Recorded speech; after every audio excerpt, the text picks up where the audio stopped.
predsjedniče, da još jedan put pitam što se događa sa prijedlogom zakona o amnestiji. To sam pitao i prije nekih mjesec dana, da posjetim.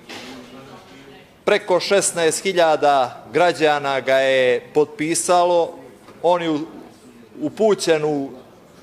On se nalazi u skupštinskoj proceduri.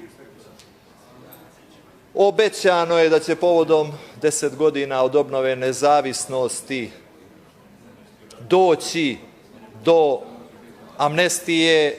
Naravno, tu se ne misli na amnestiju za lica sa nekim teškim krivičnim djelima koja su urađena, ali svi mi poslanici dobijamo vjerovatno upite što je sa tim i molim da se na kolegijumu predsjednika Skupštine to pitanje postavi, da li ima šanse da se taj prijedlog zakona o amnestiji uvrsti u vanredno zasjedanje Skupštine koje će biti održano u septembru ove godine.